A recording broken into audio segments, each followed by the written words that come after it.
It's Clef here. I'm creative director at kvlondon.com. We're a headwear company based in London, England. Now, I'm a huge MMA and UFC fan, and whenever I'm looking for my MMA fix, I tune in and keep it locked to the Illegal Elbow Radio show. It's online at www.illegalelbowradio.com. The Illegal Elbow. Elbow techniques. This is the elbow. An elbow from here. I'll throw the elbow. Yeah, the Illegal Elbow. All right, people, we're back, man. Illegal Elbow Radio. Another exciting episode for you guys, man. This is Brian from Illegal Elbow Radio, Illegal Elbow on Twitter. And this is Dan from MMA Aftermath on Facebook and Twitter. How about that fucking Mark Hunt, dude? Holy shit, dude. I didn't expect that, man. I did not expect that. No, and a lot of people were saying, hey, man, fucking, there's no way these guys are going to not just knock out, or for Nelson to be knocked out, but Hunt too. Everybody just thought it was going to be hands of throwing, chins being checked, but at the end of it all, we probably would go to the fucking decision just because of the fucking granite chins these guys had. But I thought too, man. Yeah, I thought Roy would have been able to out wrestle him a little bit because Roy's known for good wrestling, pretty good submissions. Out wrestle him a little bit, but not finish him, but yet take it to a decision and do just enough to get the win. That's kind of what I was banking on. It's like I picked totally wrong, man, totally wrong. And holy shit, man, I'm so pumped with what is going on with Mark Hunt because it's like this is it right here. I mean, Mark Hunt's, if not a title shot away, Mark Hunt is a fight away from a title shot, in my opinion. I mean. Who's left? Travis Brown fight? Yeah, he's battled himself back up the ladder again, dude. He was all the way up to the top, and he fucking got his ass beat by one of the contenders, JDS. It basically took a fucking head kick to end his shit. This is what kind of fucking chin that we're talking, and he didn't even hit him in the chin, he hit him in the back of the ear, so... Yeah, he had to... And it's like... and I don't care what anybody says. Motherfuckers are coming on there saying, oh, I really want to see that again. I think it was staged. And I've just went off on him, dude. I'm like, you know what? Fucking back it. If you got a slow-mo on your VCR or your Betamax, play it back and watch that right uppercut come up and destroy Big Country. And it wasn't even... No, I'll give him that it wasn't that hard, but... Mark Hunt has fucking heavy hands to begin with, and he hit him in the right spot. He hit him in the button, the shutoff button. So, and Roy Nelson, you could tell by the look on his face when they were standing there ready to get their arms raised. You could tell by the look on his face he was still a little dazed. Yeah, he landed on his face too. So he ate canvas when he went down. Serious face plant, man. Serious face plant. And Mark Hunt tripped over him too on the way by. Yeah. I saw that too. I was like, what the heck? It almost like he walked through him. It's like it was kind of weird. The division right now is on notice, okay? And you better be ready to either come up with a game plan that it consists of defense and trying to take a Mark Hunt down. Yeah. Or two, you better have a badass chin. Yeah. Because it's going to get checked. When it comes to a Verdum or a Kane, or even, JDS has already been there. So JDS might be that kind of guy that's able to have Mark's number. Who knows, man? Who really knows? Then we could be seeing a Stipe if fucking JDS gets his ass beat. So, True, man. True. There's another good factor right there, man. Which Stipe, man, that would be just a badass straight up boxing match, dude. It would be like two badass boxers, and maybe I could give Stipe a little bit more on the technical side of the striking aspect, but I'm for sure going to give Mark Hunt the power aspect. So yeah, you better get the hell out of the way when the truck's coming, man, for sure.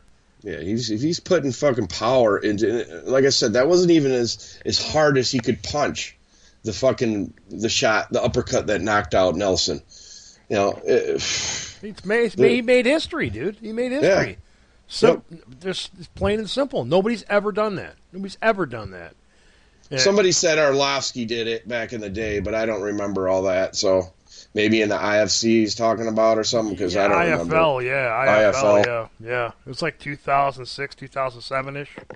But after it was all said and done, fucking Nelson was holding that belt in the IFL, so because he did become champion. So, but it was that fucking league was a fucked up situation with the teams and shit like that. Right, it was kind of weird. It was just weird. Yeah.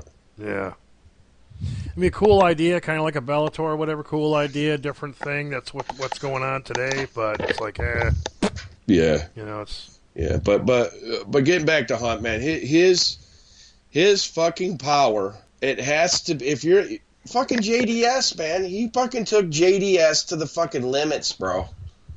And JDS is fucking, his chin is fucking solid, dude. So who's ever coming in next?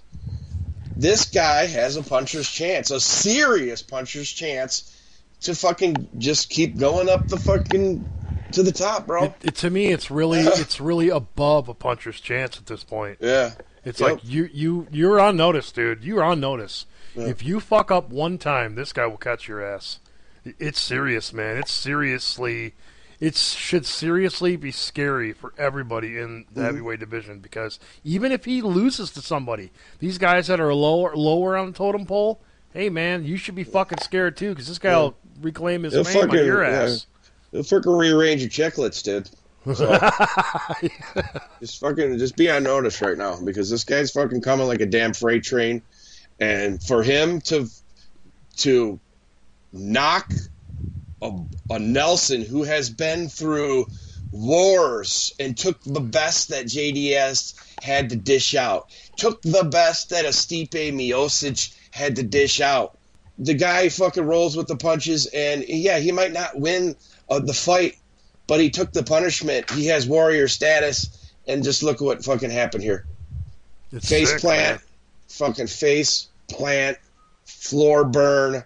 Fucking the only thing that Beard was doing, dude, was fucking softening the drop on the mat and was acting kind of like a pillow, because he got fucking annihilated with that shot. So, like we're saying, everybody needs to be put on notice. I'm hyped up about Mark Hunt. We've been fans of Mark Hunt. My dad's fan of Mark Hunt. Yeah, dude, it goes back that far, dude. It goes back that far, yeah.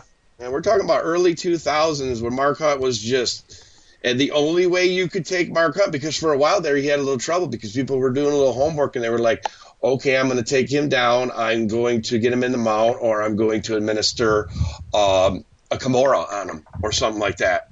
So, and Mark Hunt was like, fuck, they figured me out, and then slowly, if you watch this fight, Nelson tried a couple attempts, dude, but he wasn't even really close to fucking taking Mark Hunt down, bro.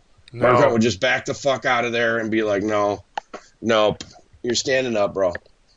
So it's fucking, as a Mark Hunt fan, I am excited for Mark Hunt moving forward here. So yeah, definitely, man. I'm really, really excited for Mark Hunt, because to me, it's like he's entering, if not really, really close to title shot status.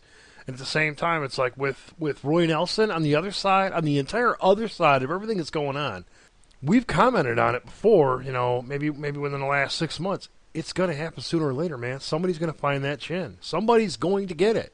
Who better than a Mark Hunt with just absolute jackhammers in each hand, and he does his game plan. There was a game plan. He said it in the post-fight. He said it in the post-fight interview, the press conference, and the interview. We did what we wanted to do, basically, in so many words. I'm not saying exact words here, but he's like, we more or less look for that uppercut to land, and we landed it, and that's what we wanted to do. And we were looking to put Roy Nelson out, and it's like, dude, what a fucking goal! Nobody's been able to put this guy out. This guy sets a goal to put this guy out that nobody's been able to do. And he does it first try. I mean, that right there it sets a precedent. Everybody else should be fucking scared. Yeah. Because we're talking about the probably top 3 chins in the fight. We keep going back to the chin thing, dude, but I'm serious. He's the first one to do it in the UFC. And he's a top 3 chin, man. If he's knocking the top 3 chin out, then your chin, we keep going back to your chin's on notice. Yeah. It better fucking cover up. You can have some great wrestling and this and that, and he's also got good takedown defense. We've seen that. Yep. You know, Roy wasn't taking him down very much at all. So he's learned a lot in a very short time, and he's done really, really good with it. And this right here, this past Friday, whatever, in the middle of the night, proved it. Everything this guy had to do, he did it flawlessly, which, you know, we've seen other guys do it flawlessly against a Roy Nelson, but for what exactly he wanted to do, he got it done. And that's why we love Stipe Miocic so much. Stipe Miocic was able to do perfect game plan against Roy Nelson. Mm-hmm. We've never seen anybody be able to do that. Now Mark Hunt comes in and does it perfectly against Roy Nelson also. So that there, I mean, to me, that right there, right now I got him number 4 over Travis Brown. That's where I got him. So he might chop down Travis Brown, the tree that is fucking Travis Brown. He'll chop that fucking tree down, dude. So Travis Brown will have to do a lot to wear this guy out. Travis Brown might wear himself out. He's not going to get a north-south elbow on this guy, dude. Okay, put it that way. So he's not going to be going for the takedown. He's going to strike with your ass. Yeah. And your chin better fucking be in line, I'll tell you that. I see Mark Hunt, from what I was seeing in the fight, he's kind of got like a sideways stance he's using. I think that's helping him out by guys, you know, not being able to shoot in and take both legs, you know. So maybe that's something. Maybe it's just something I'm looking at. No, that's nice, dude. Nice. You know, and it's a good fucking thought, man. And this could be the progression of Mark Hunt, like saying, dude, you're going to Let's not say that anymore. let's not give it away, man. Let's leave that alone. Yeah, I don't want to give away his fucking his shit, man. Yeah, I hear you. But it's just he's learning, man. You got to progress the sport. So, and he's lasted this fucking long. We're talking Mark Hunt just signed a new 6-fight deal and said, after this, I'm retiring. And he's fucking 40 years old. Yeah. And he's like, and this is what we want to see when we watch heavyweights. We got a Verdum who's awesome at the jiu-jitsu and stuff, but when you come to heavyweights, and it goes all the way back to the boxing we talk about all the time, we want to see the hands throw. We want to see the power shots. Yeah. You know, and it's and watching a 5-round battle in one of the lower weights is the equivalent. That's awesome. Is the equivalent of a fucking highlight knockout in the heavyweight division, in my opinion. So.